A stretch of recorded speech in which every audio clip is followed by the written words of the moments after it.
office on May 20th. Why you are not going? And when there, yes, today is strike. For what matter you are going for strike? And what is the demands? And when somebody is asking you to what is the demand, it is sad thing that many of our people do not know for what thing we are striking. Yes, we are losing one day's salary, but for what matter? And this is the 23rd strike we are holding. That after this neoliberal policies has came, and due to that thing only, even though this is first demand is this, that scrap these labor codes. I am not going to the details. Comrade Saeed and others will be dealing on that issue. But the issue is that when we are dealing that issue, we have to educate uh, all our members, or at least we have to try to educate all our members. So that matter only we are holding this webinar, and all our leaders are here. And naturally, now our that two working employees federations, working federations, or National Federation of AIRRBEA employees and National Federation of AIRRBEA officers, our younger generation is holding the key post. And naturally, the two presidents of this our that these federations will be that presiding. That main presiding will be done by them only. So I request Comrade Ashwat, and also Comrade Chensing is there. I think Chensing is there. Even though Comrade, I have seen Ashwat. So please Ashwat, please invite Comrade the first speaker, Comrade Ashwat. Thank you, Comrade. Comrade, others, read your mind. Our speaker is going to speak. Please cooperate, comrades. I welcome Comrade Syed Khan to he is going to deliver his speech about labor codes and its impact on RRB trade union movement. Now, I invite Comrade Syed Khan to deliver his speech. Thank you, my dear President and our Secretary General and all our friends attending this. I welcome to the second webinar. It is very important considering the fact that only a few days are left. Today is 6th, 20th is the strike. Now the objective of holding this webinar is very clear, that when we were taking the decision to go for strike, in our office bearers meeting, there was a question raised by some of our comrades, whether it is a need for our AIRRBA to join this strike. Now the point is, this strike is a general strike called by all the central trade unions except some here and there. But it is a general strike. All the sectoral federations also and various establishments, industries, the working class almost as a whole in our country, they have given this call for, I think it is 21st strike after the new economic policy was introduced in our country. 1991, if we can recollect, it was the starting time of the new economic policy, and so to say LPG policy also, liberalization, privatization, and this, you can say, globalization. So what are these policies? We have to understand first.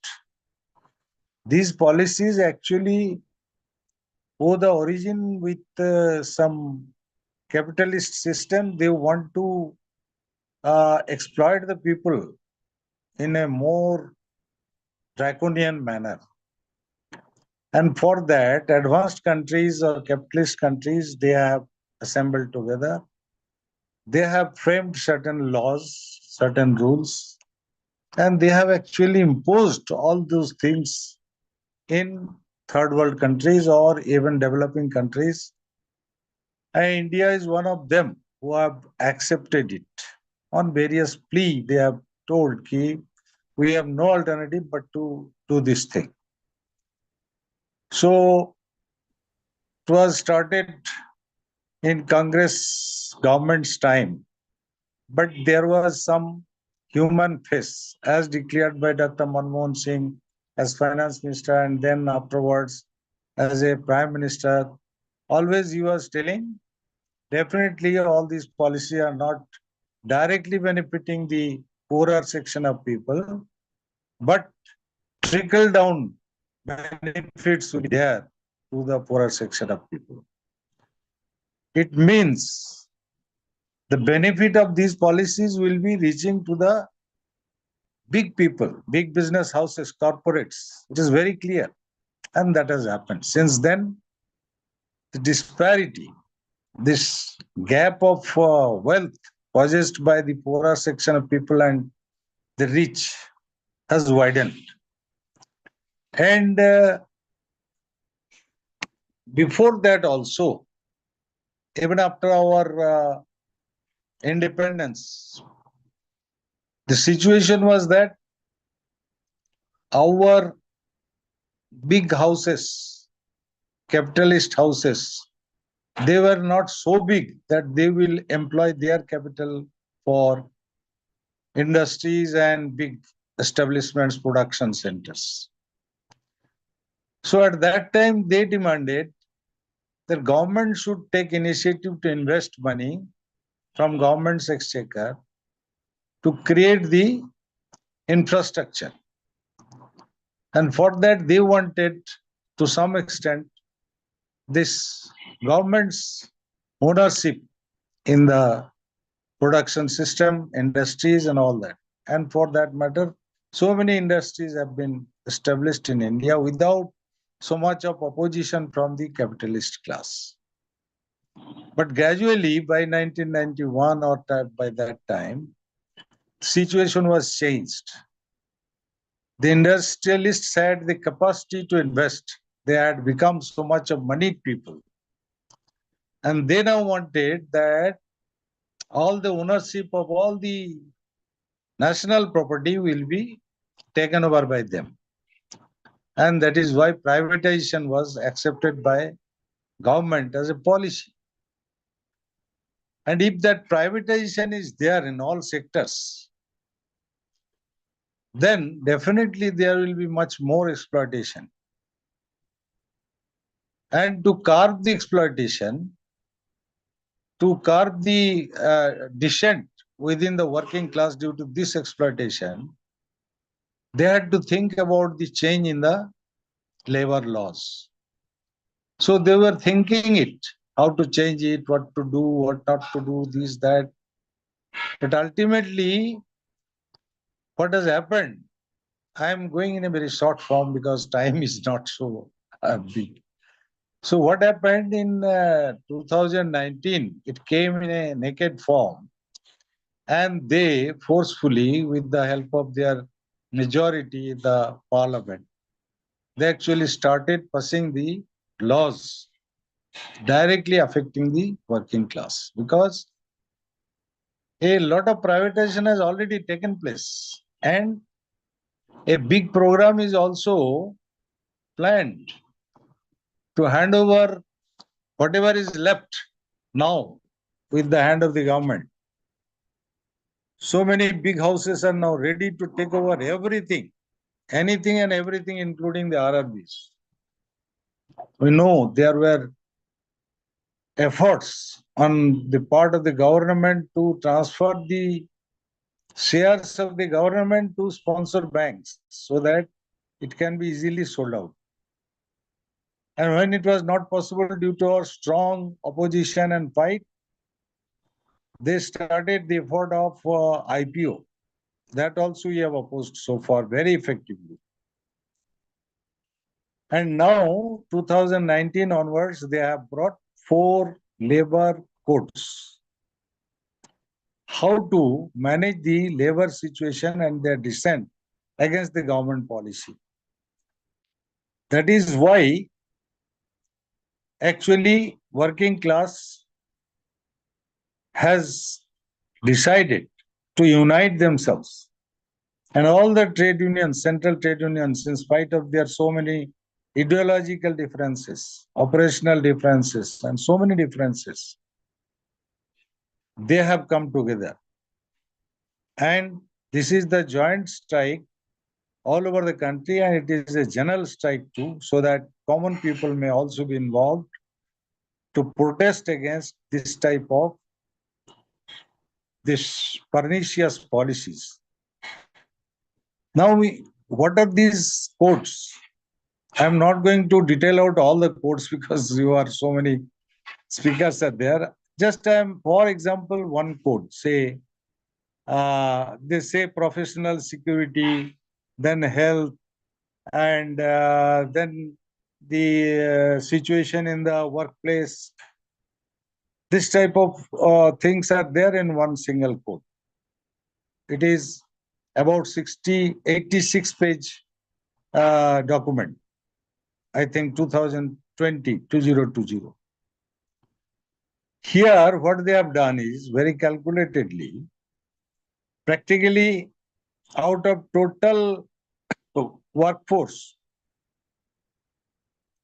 most of the workers are excluded from the purview of this code. Whatever benefits are there, most of the workers are outside the purview. How? Say, in this code, if we study very analytically, then we will find this code is applicable for those workers who are working in an establishment where employee number is not less than 10. And in case of factory, the worker number is not less than 20. So, if we see the real situation in India, below 10 and below 20, workers are there in establishments and factories, the total number constitutes more than 95% or around 95%. So this labor code, if it is beneficial, what they are telling, that will not benefit the unorganized sector to the extent of number of workers, 95%. Secondly, the workers under the contractors. Earlier, there was a provision that whenever there is a labor, these laws, they will be applicable when the contractor will be employing the persons under him, and he will be registering his name in the concerned government department. Then only his workers will be treated as legal worker and they will be entitled for some benefit. Now, in the change situation, they say through this code, the contractor has to engage minimum 49 persons.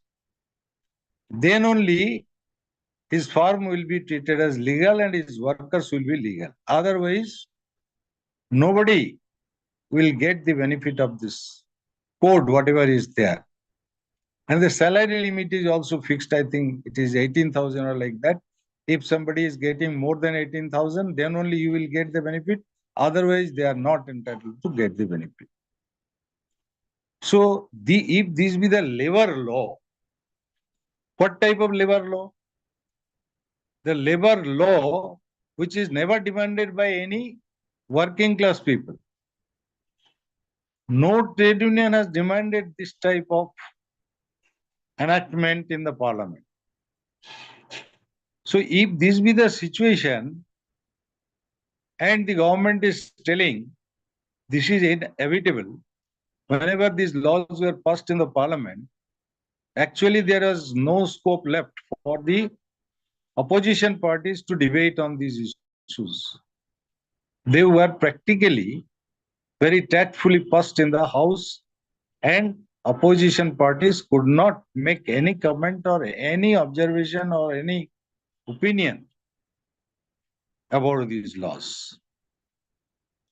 So I feel when we are talking about the RRB, why RRB should be covered or RRB people should go for strike. Now the question is, bank employees are also affected now. If all the bank employees, banking industry is affected, then how we will be out of this attack? Strike clause, labor rights, registration, to go for strike. We have gone for strike almost every year. What was the system? Only we have taken a decision in the central committee. We have served a notice of 15 days or 20 days, 3 weeks, and we have gone for strike. What were the demands? Equal pay for equal job, parity of pension, parity of computer increment, regularization of our daily wage workers, and so many other things. Promotion policy, recruitment of staff, all these had been the demands. Still there are demands, we are fighting for that. There will be again conciliation meeting on 15th. So all these demands are there for which we had to go for strike regularly. Almost every year we have gone for strike. Now, if these enactments are there and codes are passed, actually going for strike for any trade union is very, very, very difficult. And if without any formalities we are going for any agitation also, demonstration or anything, they may be treated as criminal offense. This type of situation is coming. So our working class people in India, though have not experienced this thing, but working class in India has the experience of ESMA, earlier days, emergency days, the torture on workers during railway strike, 1974. And there were so many fights, strikes even in banks against computerization and against so many attacks. There were strikes. There were so many retrenchments. There were so many labor unrest, everything.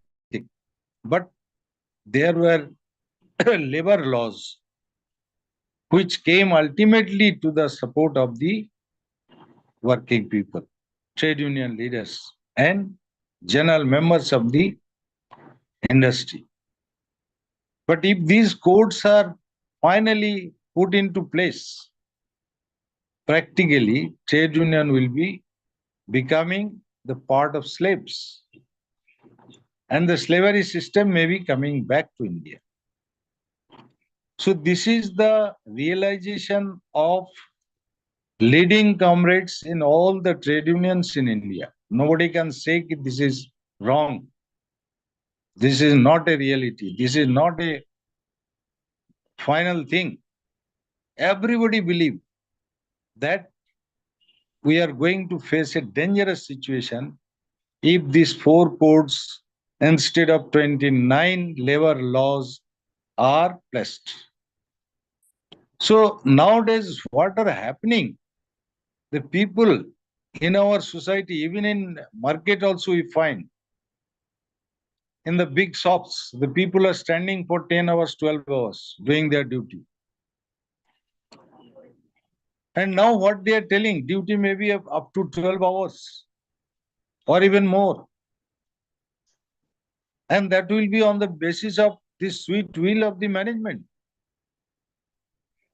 So whether this is a labor code or management code, this is a code meant for benefit of the management, meant for the betterment of the capitalist class. It is not for the betterment of the working class. In our RRB sector, what are the demands still pending? We have achieved many things, no doubt. Parity of wage structure we have achieved. But can we say that this parity has been totally and properly implemented in all the AIRRBEAs? No. We have achieved parity of pension through so many fights and legal battle also. But we cannot say finally, it is finally properly implemented in AIRRBEAs. So what we have to do ultimately, if it is not properly implemented, we have to go for agitation. If the promotion rule is not properly this amended, the talks are going on in Mumbai. Today also there was a meeting. I have talked to them. They say it is a good discussion, but good discussion does not mean that everything to our satisfaction they will do it. If it is not done to our satisfaction, what will be done? What will be our recourse? If manpower recruitment is not done just to support the present workers, present employees, present officers, who will work for the AIRRBEA and for the poorer section of people in the villages, in the branches? What will be the condition of the present workers? They are already burdened. So after amalgamation, what will be the fate if there is no recruitment immediately, if there is no promotion immediately, if there is no settlement of all the pending demands, regularization of daily wage workers? What will be the fate? And if that is delayed or not done or denied, what is the course left for us? The only course left for us is to go for agitation. If privatization is coming to AIRRBEA, what is our course, next course of action? We have to go for a strike. And all these things are there in the minds of the government. They had the idea to privatize through the sponsor bank, shifting of government share to sponsor bank. They had to abandon. Then they had the idea to go for IPO, and that is still there. Nobody can say that it is finished. Any day it may come. So our course will be again to go for ultimately strike. That is the ultimate weapon left to the workers. And to organize strike, now through all these codes, they are creating such a situation that a situation will be coming that people will not agree to go for strike. That means what? Curtailment of rights, curtailment of existing rights, denial of benefits anytime, in any future, denial of employment to the unemployed people, and actually sufferings of the common people will be more and more. So we are living in a society where we have, as a worker, we have the right to protect our existing rights, to protect our livelihood, to protect our service condition. And as a citizen of the country, we have the right to join hands with those people who want to protect the right of our people, democratic right of our people. So many attacks are coming on the democratic people. So the impact of these codes are directly going to affect the AIRRBEA people also, just like other bank employees and other sector of employees and workers, all will be affected. And that will create a very bad situation in the working class movement of our country. So, comrade, I don't like to elongate because my so many friends are waiting to speak. I will hear to all of them. And I think there is no excuse. We have to reach to every people in our this periphery around us. And I think May Day we have observed everywhere, including in our central office also, we have observed good gathering was there, about 60, 70 people came. And we had a good meeting also. And there was a very good discussion on this strike issue, labor codes and everything. So I think there are certain days left still. And for the preparation, we should move here and there so that we can contact our friends, mobilize them, and make them understand the need of our joining this strike wholeheartedly and enthusiastically. Thank you, comrade.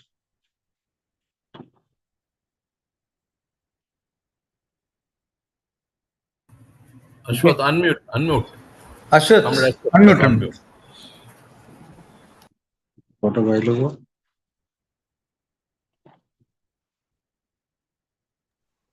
Yeah, now, okay. Thank you, Comrade Said Khan. He clearly explained how this labor code has an impact on RRBA employees also. Most of the facilities and most of the rights we have from RRBNs are achieved through our struggle only. If this labor code have established means it became a question mark. So definitely we have to understand the seriousness, and we request all each and every unit to work hardly to make this strike successful. Next, I request Comrade Anto Galbert to deliver a speech regarding privatization and IPO, opposing privatization and IPO in RRBs. I kindly request Anto to deliver the speech on time. Okay. Okay. Thank you, comrade, for allowing me to deliver my note. Thank you. Dear comrades, I am really honored for this opportunity, interested on me to share my views on privatization in banking sector, and also I feel to share a few words on new labor codes also. As per the call given by central trade unions, we AIRRBEans as a responsible trade union had decided to be a part in the nationwide strike on May 20th. We have also resolved to propagate the demands of May 20th strike. So in this webinar, I take the opportunity to submit a brief note on those things, especially on privatization in banking sector and on new labor codes. Comrades, as we all know, the rights and privileges at least a very limited sector of Indian working class enjoys as of now are due to relentless struggles and immense sacrifices. At the same time, it is important to note that the labor laws in India look stricter in papers only, while their implementation and enforcement has been very weak since mid-1990s. That is the start of neoliberal era.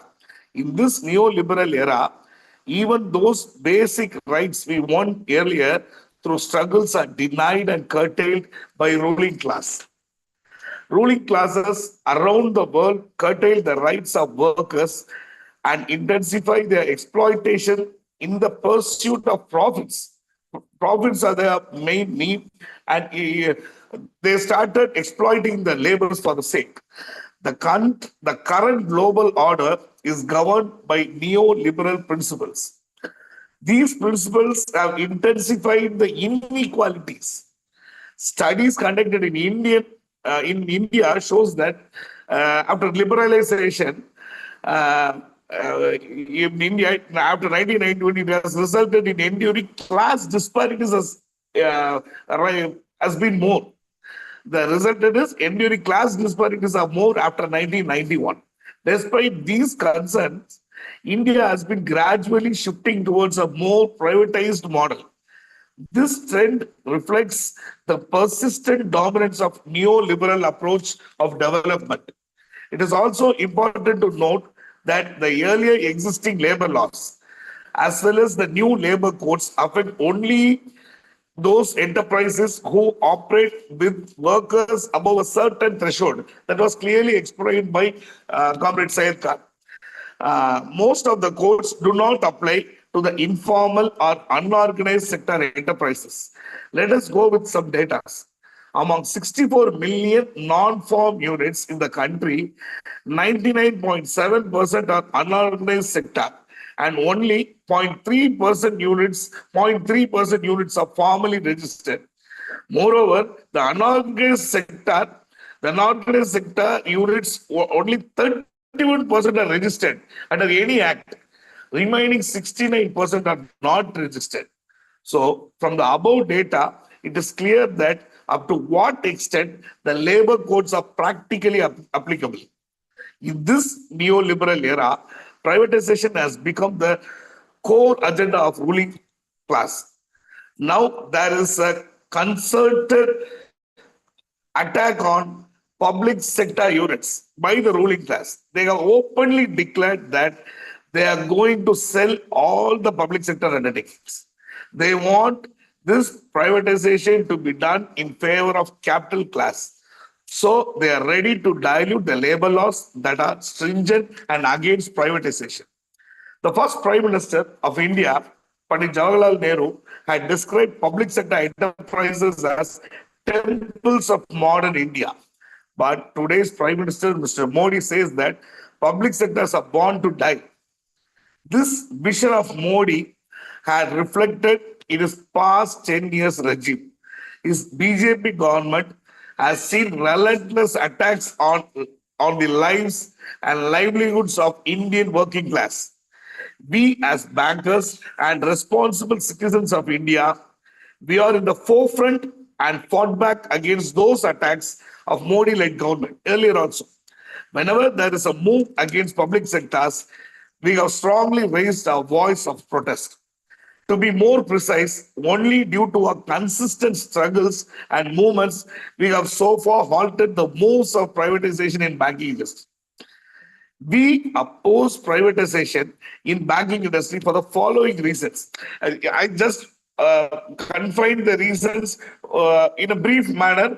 There may be so many reasons, but I shall confine the reasons for some area. India is the most unbanked countries in the world. First one. Governments may move on privatization of banks will further push the small savings in rural India into the clutches of sleazy chit fund operators and financial mercenaries. The another one is privatization will shrink employment opportunities for scheduled castes, scheduled tribes, and other backward classes, OBCs, since the private sector does not allow reservation policies for the weaker section. So this is another reason. The another reason is, once again, privatization will lead to class banking because the private sector banks concentrate on the more affluent section of the population. Thus, it will lead to financial exclusion of weaker section of this society.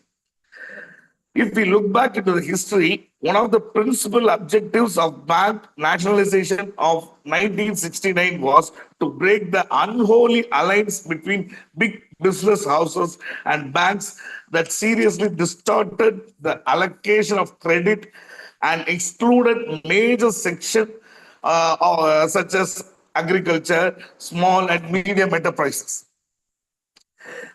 Thus, they depressed the inclusive growth of the economy and proved to be the major obstacle for poverty eradication. For these basic reasons and still more, we fight against the privatization in banking sector. Now, to satisfy his corporate friends like Adani's and Ambani's, Modi-led government had intensified the attack in the form of labor codes. This BJP government merged 29 such existing labor laws into 4 labor codes. The Industrial Relations Code, the Code of Social Security, the Code of Occupational Security, Health and Working Conditions, all these were passed on September 22 and 23 on 2020 in the both houses, that is Lok Sabha and Rajya Sabha. These 4 labor codes signify a clear neoliberal economic shift and are bound to undermine, snatch away the hard-won rights of working class. Now, let us see how the changes in labor codes affect us in a very brief manner. The labor codes grant arbitrary power to the registrar of trade unions to grant or revoke the registration of trade unions. Number 1. The labor codes, as per their provisions, tend to ban strikes. That's what Comrade Syed Khan has been explaining his entire speech. Tend to ban strikes by the workers, terming them illegal. Let us go before that. Just before the introduction of labor codes, the government enacted Essential Defense Service Act. Like ESMA, they have another act, enacted act, Essential Defenses Service Act in 2020 through an ordinance. This EDSA Act, that is Essential Defense Service Act, not only prohibits strikes by civilian defense service employees, but also labels strike as a criminal act. It also gives provisions for imprisonment of participants. Then in Industrial Relations Code, stringent conditions for strike are outlined. That is, for going on strike, 60 days advance notice is required. The code also imposes fine on trade unions, the office bearers and members for illegal strike, helping, abetting or continuing strike, or for failing to submit record returns or false information or not serving notices as per the code. This is the most worst area. This is what Comrade Syed Khan told, whether it is a labor code or management code. Yes, this code is like that. Okay, let us go further. The new laws brought in by the Modi government, namely BNS, there are some other things also. BNS, Bharatiya Nyaya Sanghita, BNSS, Bharatiya Nagarik Suraksha Sanghita, and BSA, Bharatiya Sakshya Adhiniyam. These laws establish a legislative framework that criminalizes even protest and demonstration. Not saying even protest and demonstration is a criminal activity. These acts says. So from the above laws and changes in labor codes, we can easily infer that how far these codes are against working class of India. Moreover, even now with the existing labor laws, running a trade union, we all know with these laws, running a trade union is a great challenge. If these codes are implemented, let us assume, if these codes are implemented, then the existence of trade union will be only in the pages of history. Okay, let me take you to the most draconian class. These classes were mentioned by Comrade Syed Khan, but once again, I wish to repeat these things. In this new code bill, that is, the labor codes grant powers to the center and states to formulate rules within their jurisdictions for extension of working hours. That is up to 12 hours per day. Now it is 8 hours. And for a week, it is 48 hours. But as per this law, they can formulate rules to work employees up to 12 hours per day. This will pave way for the employees to legally, to legally exploit the working class of the country. This law will do those things, and it will lead us, the working class, to get back to centuries back. Then another most dangerous part of this code is fixed term employment. Yes. If this comes to force, this fixed term employment comes into force, then it will definitely curtail the recruitment of permanent employees in future. There will be no permanent employees in any sector. They say that a fixed term employee, in that act, they say a fixed term worker will have parity as a permanent worker engaged in the similar work in terms of work hours, wages, allowances, and other benefits. But the unquote, the hard fact is, by introducing fixed term employment, pension and other social security provisions which are available on post-retirement as of now will be thrown to winds, pushing the lives of crores of people into untold misery. There will not be any post-retirement benefits. This area is left out grey. In this neoliberal era, we could see the government itself. These laws are not only placed. This government started creating and creating debates and started promoting the labor laws within the for especially working hours, regarding working hours.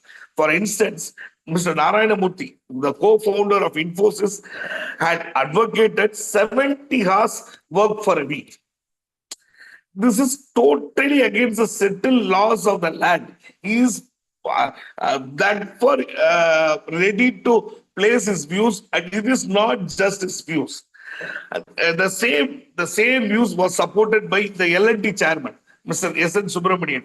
He he advocates for a much worse 90 hours per week, including Sundays. He says that there is no need of leave and all. 90 hours per week, including Sundays. These are very few examples to see how the corporate world is eager to engulf the rights of working class. The neoliberal Modi government promptly responds to the aspirations of corporates by introducing these labor codes. The state, through these codes, has shred off its own responsibility in labor law governance and has placed more responsibility on the employers. This such an arrangement will create disharmony between workers and employees. This arrangement placing more responsibility on the employer will definitely create a disharmony between workers and employees, comrades. According to the latest data, I'll share data from ILO in 2023.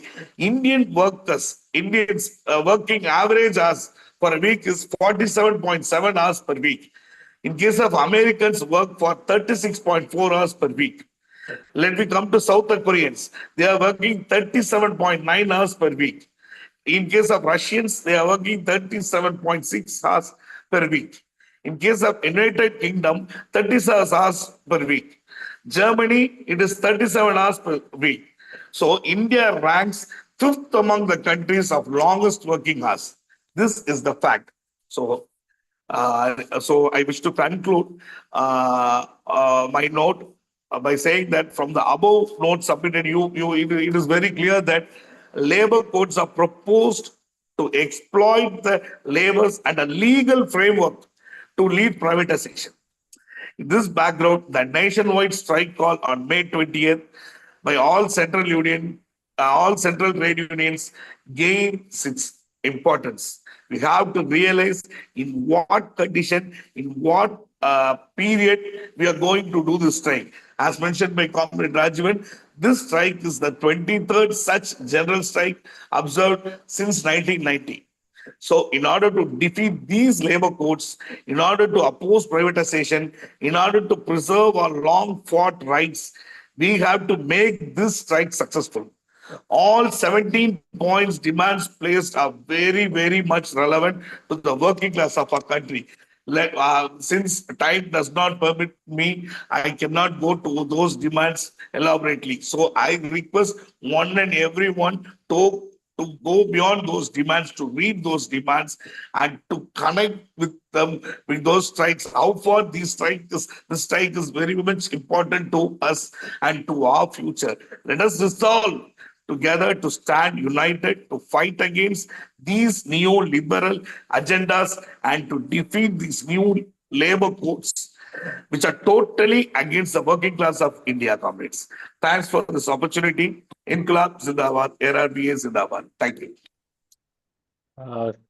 Thank you, Comrade Anto. Anto clearly explained how this privatization will affect the social justice of common man, and also it will affect the life of the workers. Thank you, Anto. And almost this time is 8:30. We have to commit the meeting as per the schedule by 9 p.m. So I request the speaker to deliver the speech on time within the time frame. Next, I request Comrade Suresh to deliver his speech on scrap NPS and implement OPS to all and parity pension to RRB staff who are joined before 2018. I request Comrade Suresh to deliver his speech. Thank you. Okay. Respected comrades, now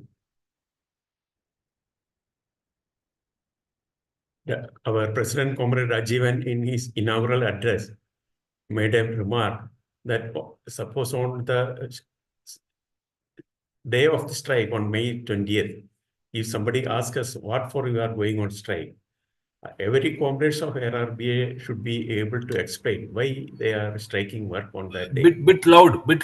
Sorry. Okay. So the central trade unions and Central Federations of Workers and Employees, they have decided to go on strike on May 20th, raising 17 demands. And the first demand being relating to labor codes.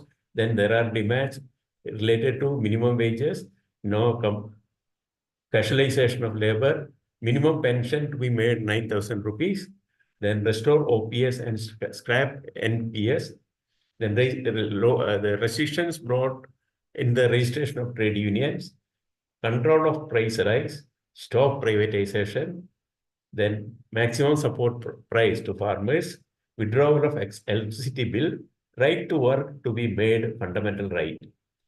Free education facilities, healthcare facilities, water, sanitation, etc. And most important, stop attacks on core values of the Constitution. There will not be any objection from any comrades, any worker, or any staff member in relation to all these demands. And these demands raised by the central trade unions have been supported by the farmers' organization of the country also. So it is very bold and beautiful decision that our organization AIRRBEA has decided to go on strike on that day. Now the Comrade Syed Khan and Anto have very clearly explained clauses related to labor codes. In 1 minute, I can explain what will be the result, what is intended by introduction of this labor code. They have explained in detail about the codes. According to I feel, main objective of introducing this labor codes is one is increasing the working time. Comrade Anto has explained that. Increasing the working time, then to exclude majority of the workers from the safety and security of the labor laws. Thirdly, to introduce the new system of fixed time employment. And fourth thing, that is to reduce the wages. This is what is intended by introduction of these new labor codes. That is in a nutshell I am explaining. That is one thing. Secondly, how it affects RRBs, that also have been explained. Now I have been asked to speak on new pension scheme. Actually, there is a assumption that pension issue is related to retired employees or staff members only. That is not correct. Every serving staff member as well as retired staff are concerned about the changes being made into this area, that is pension. For example, this new pension scheme. We all know that those employees join in the banking sector after 1/4/2010 are covered under the new pension scheme. Actually, what is pension? Actually, pension is a social security measure brought into practice based on the assumption that it is the responsibility of the government and employer to see that after retirement, the workers, staff, employees are protected during the remaining period of their life. So if that is the case, then what should be the pension? The pension, according to the accepted principle, is that it should be to maintain the standard of living they used to have during their service period. That is the concept. Now, it was introduced, pension was first introduced to more than 100 years back in Soviet Union after the Soviet Revolution. And at that time, that pension scheme was extended to all the workers, including domestic workers. Now it is only, we see that only government employees and to some extent workers and employees working in organized sector are receiving this benefit. At an initial stage, pension was extended to all unorganized and organized sector. That is one thing. Now, after the introduction of the new liberation policies, the government and the employers started going back from this commitment. And as part of that action, this new pension scheme or new pension system, national pension system was introduced. actually very clearly, correctly defined by some organization. It is not new pension system or national pension system. It is no pension system. That is one thing. Because the benefit one gets after retirement is undefined. We cannot say that whatever contribution we are making is defined, but there is no certainty about what will be the benefit we are receiving after retirement. That is the most, what we say, unattractive part of the new pension scheme, one thing. And secondly, now we think that it was introduced all of a sudden in India, in our country, it was introduced in the year 2004 to central government employees. In bank, to the bank, it came in on 2010 only. But it is not a correct to say that it was all of a sudden the government of India had a thinking about introducing of a new pension scheme. This new pension scheme was introduced based on a report published by World Bank in the year 1994 regarding burden or the challenges faced by employers and government regarding pension payment. And they wanted to introduce a new pension scheme whereby the load is borne by the employees or workers. So that is contributory pension scheme. It was brought in many countries from the year 1994 onwards. In India, it was introduced from the year 2004. That is one thing.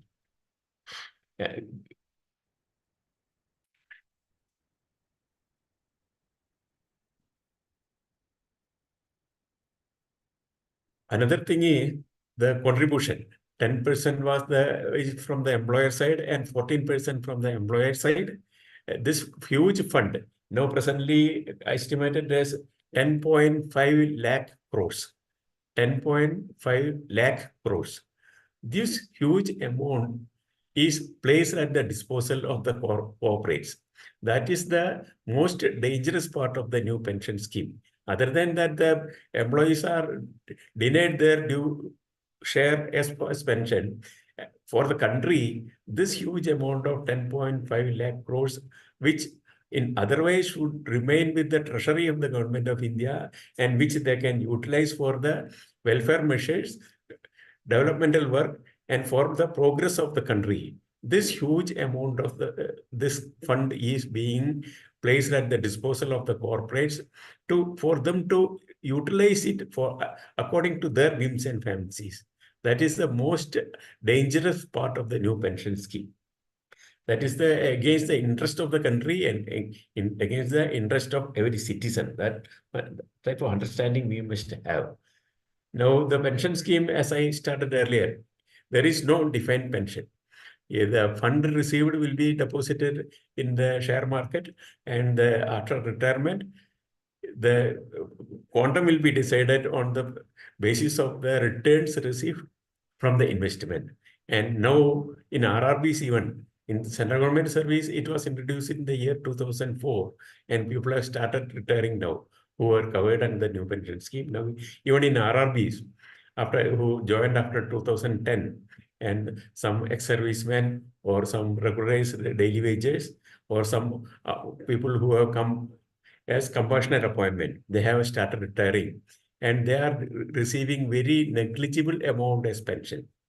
That way, the most funny thing is that this new pension scheme is not beneficial to the employees who are contributing 10%, and it is not beneficial to the employers also, to our bank or to other employees for that matter, who are contributing 14% to the fund. And this scheme is not beneficial to the government also. Then who is benefited?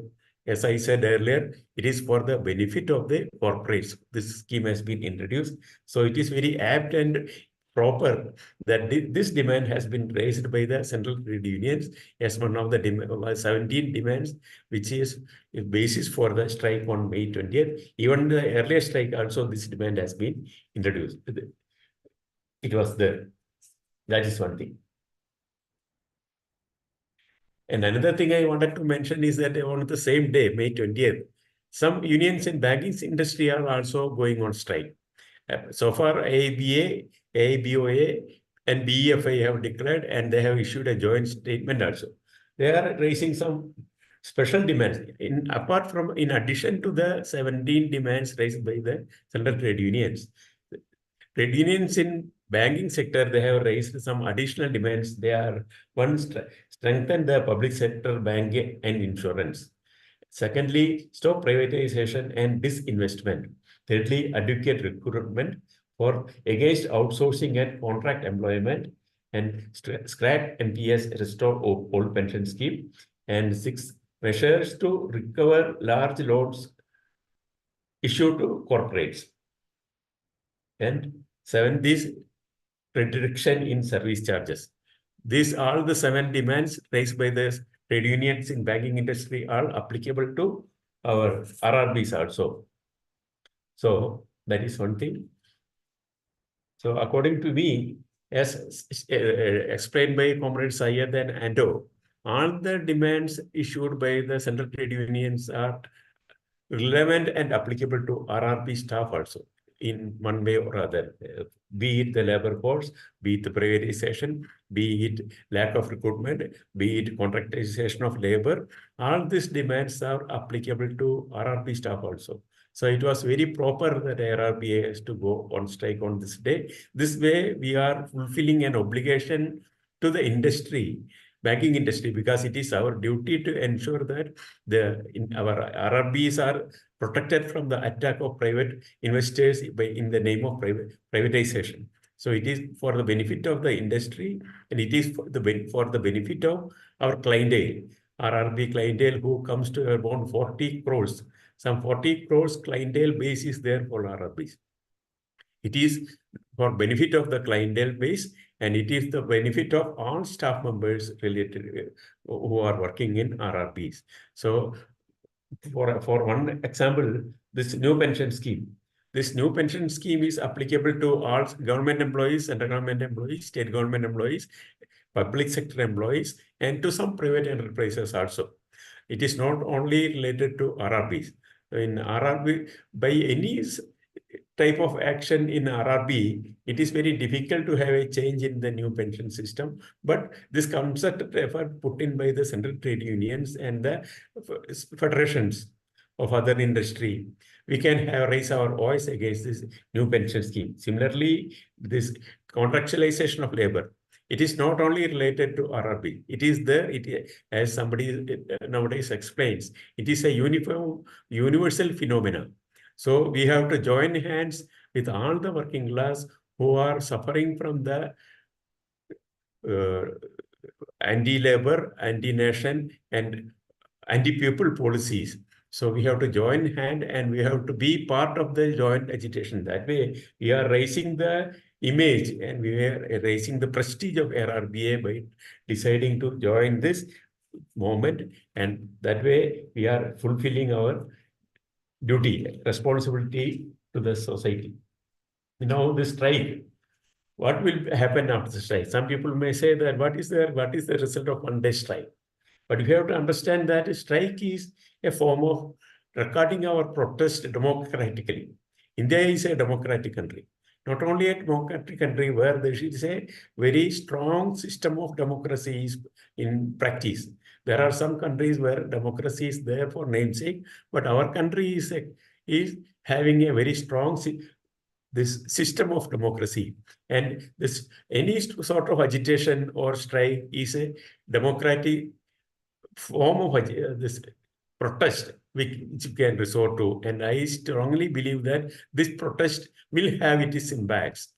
Because now you can see, new pension scheme was introduced in the year 2004.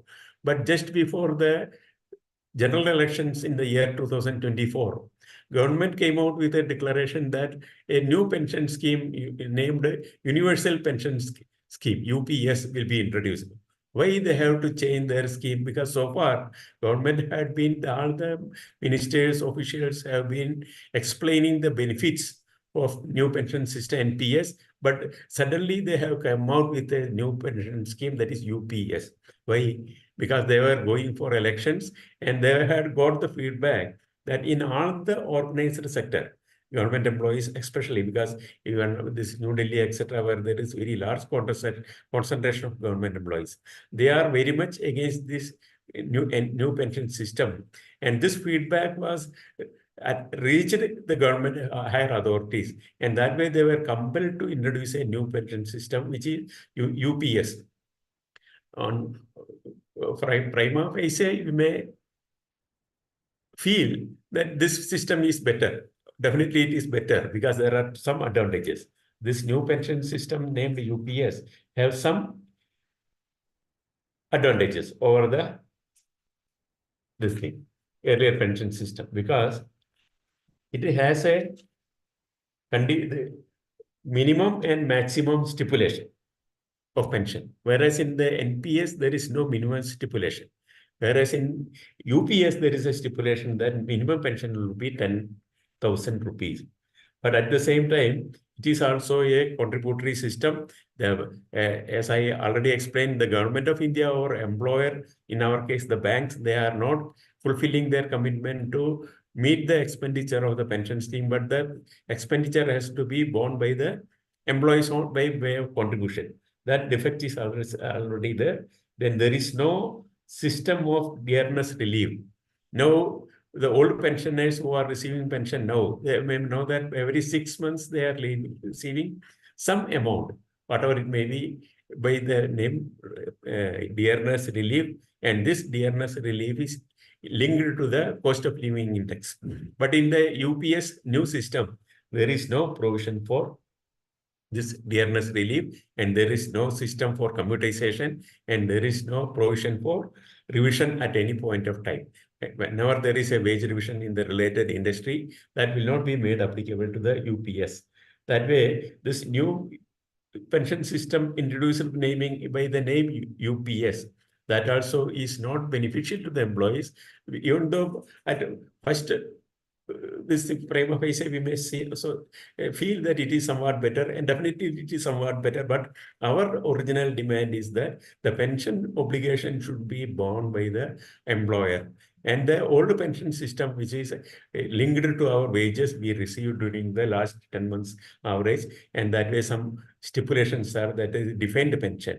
The old pension scheme, which is a defined in nature and it is almost scientific in nature, should be reintroduced. That is our demand. One of the main demands we are raising through in this strike. And what I feel is that the serving employees also should think that even though now they are concerned about their salary and other allowances, in no time they may reach the age of retirement.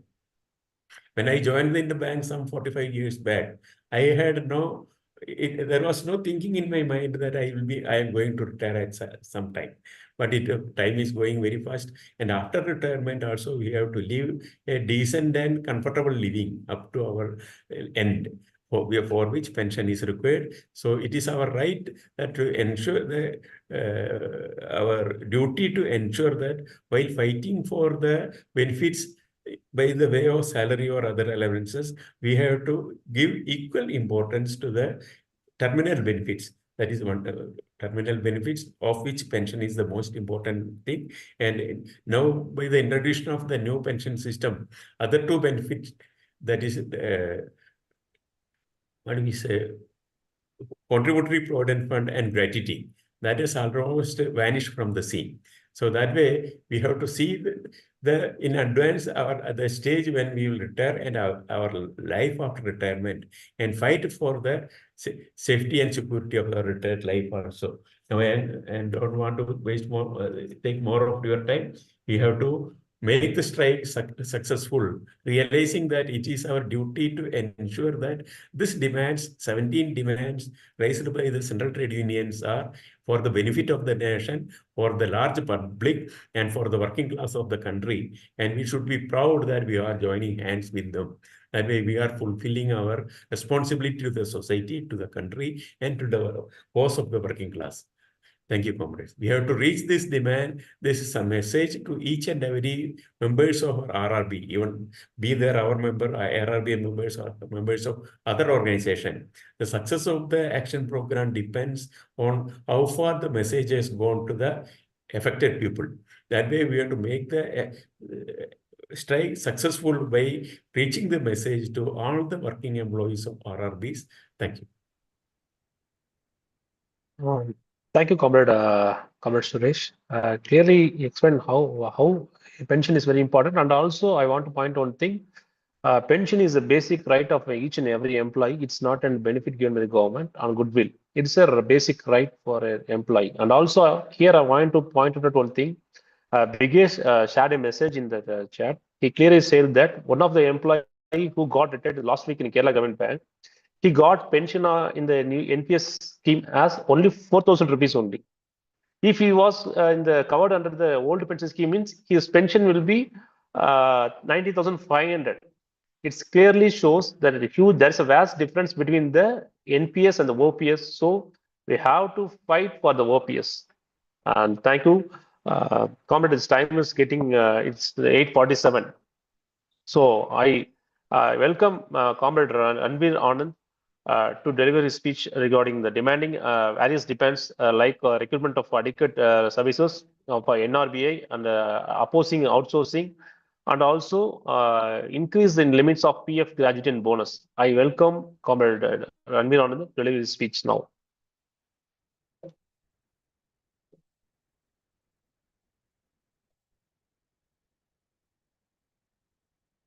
Comrade Ranveer.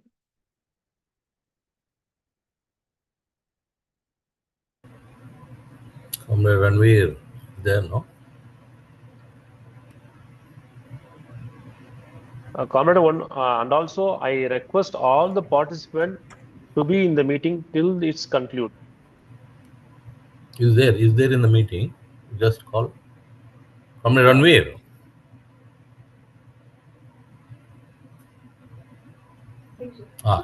Unmute. Ranveer, please unmute.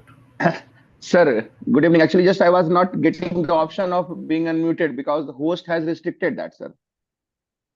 Okay. That's why. Okay, Comrade. Now continue, please.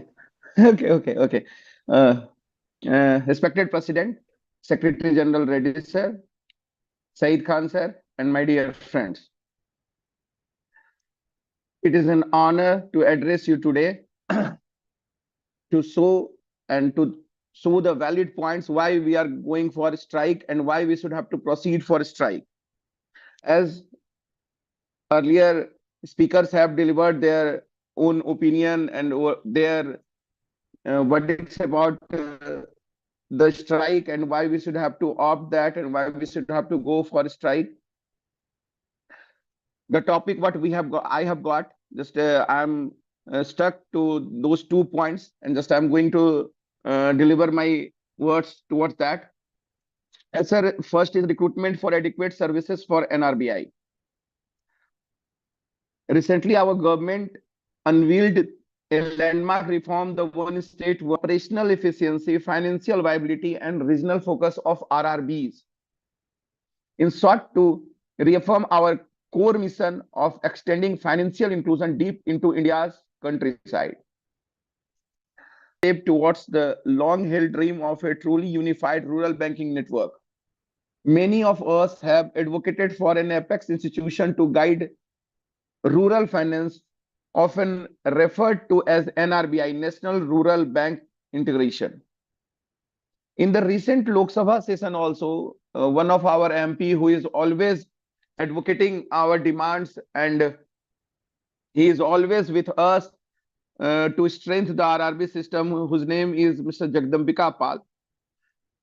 He also said in Lok Sabha that highlighted our 22,000 RRB branches serve roughly 40 crore rural Indias, yet lack an apex body to coordinate strategy.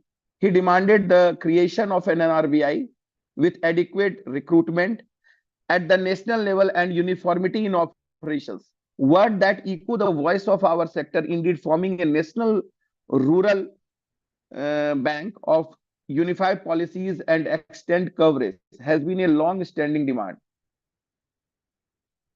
The All India RRB Employees Association, our association AIRRBEA, always think and strongly we have made our demand for one state, one RRB, which has come to effect from 1st of May, and next step will be NRBI. But NRBI will work properly, will function properly with adequate manpower.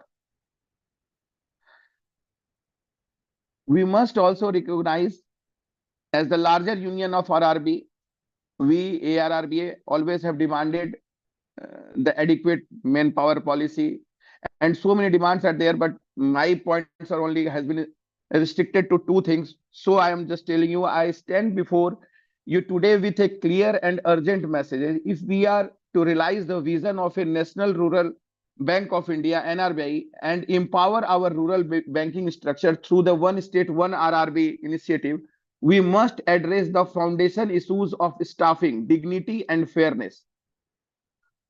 Today, we face a fork on the road. One path leads to a strong, unified RRB system that delivers efficient, people-oriented service. The other leads to a hollow network, weakened by outsourcing, under-recruitment, and neglect of workforce welfare. As representatives of India's rural banking workforce, we choose the first path, and we demand the government walk it with us. The backbone of any bank or any organization is its workforce. Yet today, with so much less staff than what they need, in many branches, just 2 or 3 staffs manage the work of 6 or more. This is not sustainable and it is not acceptable. We are told that NRBI is being planned to strengthen the RRB. But how can any national level institution deliver without staff?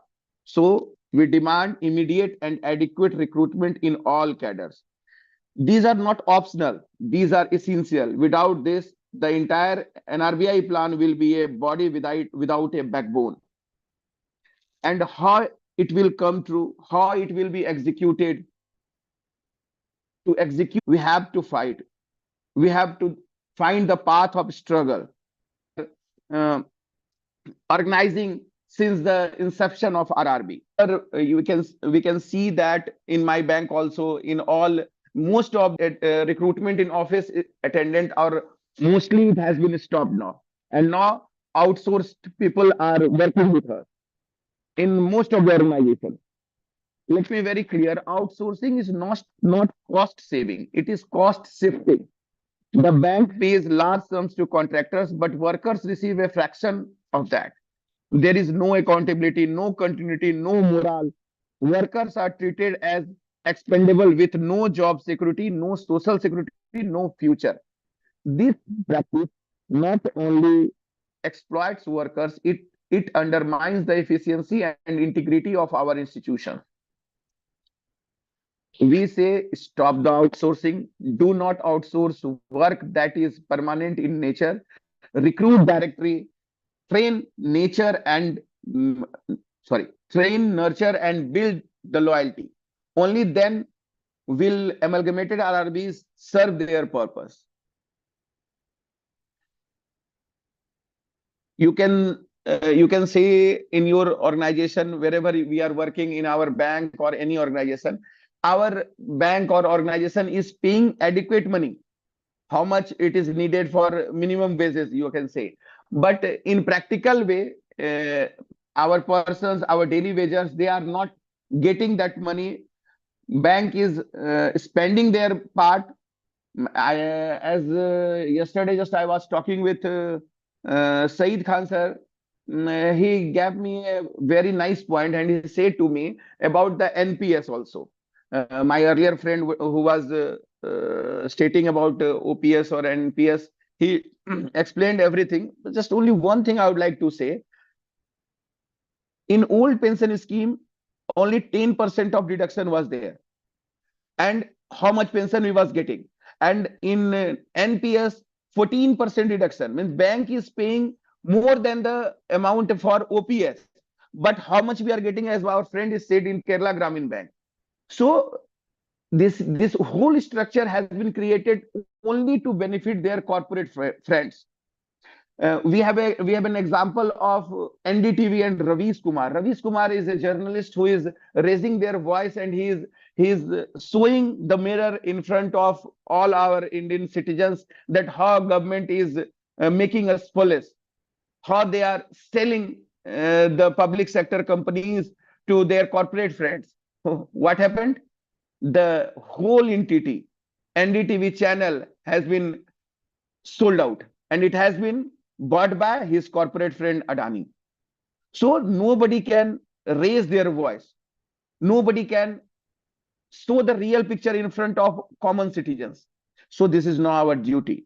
This is our duty to stay solitary and just show in front of government that we are not going to accept their proposals for scrapping the labor laws, what they are going to do.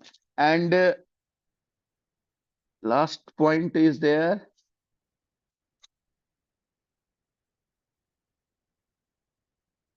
And it was outsourcing thing was there. And why should RRB stop? Specifically, just I have got the point of not for the whole the organization, it is concentrated for RRB.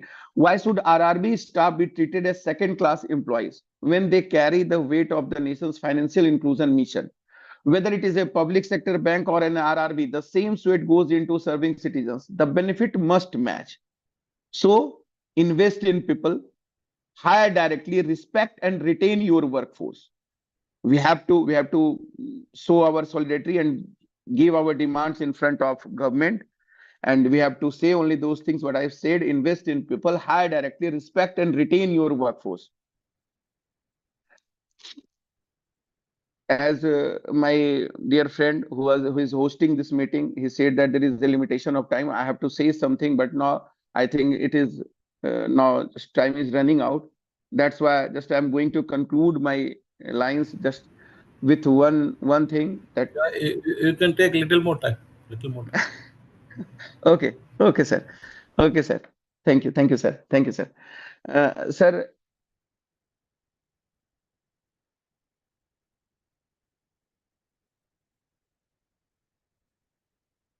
so we want a strong NRBI. A strong NRBI needs strong RRBs, and strong RRBs needs adequate recruitment, an end to outsourcing, welfare measures for workers, recognition of the service and sacrifice of every RRB employee. Let us not build an institution of stone and steel while forgetting the hands and hearts that run it. We stand for recruitment. We stand against outsourcing. We stand for justice. And we will not rest until every RRB branch is staffed, respected, and empowered. So it will be my humble request with all the person who are attending this session. They are going to show the path to other person what you have heard today, what lesson you have got today, why we are going for educational program. This is only for our existence. This is for to show in front of government that we are alive, to show the government that they will not get the cakewalk, whatever they are thinking, whatever they are thinking that we will accept everything. They will demolish our infrastructure. They will demolish our system, and we will just look onto this.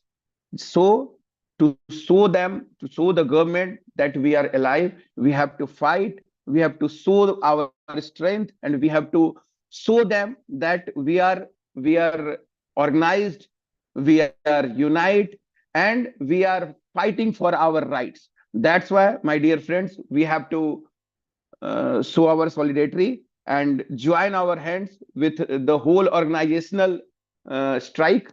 And I think it might be possible one day strike will not bring the proper impact in front of government, but government will just feel it that we are alive. We are not going to accept it at all. So this will be my humble request with all the friends to properly message everyone. You are connected with your organization, with your friends. Just ask them to make that proposed strike a grand success. And we will, I think, if we will mentally prepared, if we will be convinced that this is the holy cause, this is for our existence, I think I am quite confident that this strike will be successful. So just I am concluding my line, and just thank you for giving me the opportunity. Jai Hind, Jai RRB, long live AIRRBEA. Thank you, Comrade Ranveer. You delivered a good speech, and you clearly explained the adequate recruitment is needed for the strong NRBA. And also, I had to point out one thing here. Already, AIRRBEA achieved a latest thing which cannot be dreamed in the trade union movement in the past 31 years, because we got arrears for 31 years, arrears from 1993. It is a great achievement of AIRRBEA. We achieved everything one by one. Now, definitely, I hope that we will build a strong NRBA. Only we can do that. Thank you, comrade. Yeah. Now, Yes, comrade. now I think we can conclude. Very well covered. All the speakers have covered the points. The strike is very much relevant to us, very much related to us. That is the labor codes are more like, as Saiji has told, it's like management code, and they are going to tighten our working conditions and our functioning in the future days.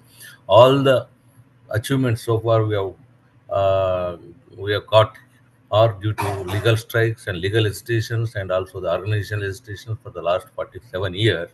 So now we have to protect those rights in achieving and in retaining. As Ashwathi has told, we have achieved so many things, but to retain them and to further achieve further goal, the basic rights of trade union rights, and our fighting has to be continued. So when the whole country, whole working class, all central trade unions are going on the issues which are very much directly going to affect us, it is our bounden duty. We should also be part of that, and it is a mark of our strong protest to the government. As just now Ranveer has told, we may not be able to paralyze the country, but it is a symbolic protest to the government that we are all opposed to these codes, which are against the interests of the working class. We need to build this. We need to build the public sector for the welfare of the people of the country. We have to strengthen. As a part of that, RRBs have to be further strengthened with the recruitment, and outsourcing is not only just substuff issue. Now all the cadres, that contract employment is going to come if these labor codes come. Already before these labor codes were introduced, Baroda Uttar Pradesh Gramin Bank has notified and almost going to recruit 11,000 apprentices, which ARRBA fought against that, and we have got stopped it. So now once these labor codes comes, not only substaff outsourcing, that is also a dangerous issue we are all taking up for regularization, but in all other cases also contractualization, and this already we are seeing that marketing has been being outsourced, processing of loans is being outsourced. So this is a threat everywhere. Banking basically is a matter of trust and confidentiality and security, secrecy, only through regular employment, regular employees only that can be ensured. So these all the issues. The recruitment has been a regular demand. Our demand increase in PF, gratuity, bonus, and welfare of the employees, promotion. All these to ultimately strengthen RRB system, and ultimately to take forward towards national rural bank. One way opposing privatization. The IPO threat, as IJ is already told, that is already there in the RRB Act amendment, which we have not allowed for the last 10 years. We are opposing, we are hesitating, we are protesting, so that could not be materialized so far. In the coming days also, the threat is always there. The privatization threat, the IPO threat is there, the curtailment of rights, labor rights is there. So continuously we have to be alert and take an opportunity when all the working class is going on hesitation strike. We should also join hands in hand and make the strike successful in our RRB sector also. So very good, very happy. The time schedule was very less, and we have arranged two webinars, one on third and today another one. So So the first webinar was attended by about 350, and today about 175 to 180 people have joined. And government sees the swiftness of the labor commissioner. Chief Labor Commissioner has arranged for a conciliation on the strike notice also immediately on 15th. How can we defer the strike now? This is a general strike, knowing pretty well they have called for the conciliation meeting on 15th of this month at Delhi. We are going, but we will be part of the entire working class and will continue in the strike, and the campaign part also will continue. So let us we will issue another detailed circular and a poster model also. So as all the speakers have spoken, the message, the demands have to be campaign and reach all the members, that it is very much our own hesitation, very much it is our own demands and our own strike and our own future. So with this, I thank all the comrades, and particularly the host and also the presidium. So I think we can conclude. Comrade Ashwin. Okay, comrade. We can conclude the meeting now. Thank you for the participants who attended the meeting. Thank you. Thank you. Thank you all. Thank you all. Thank you. Thank you, comrades. Thank you.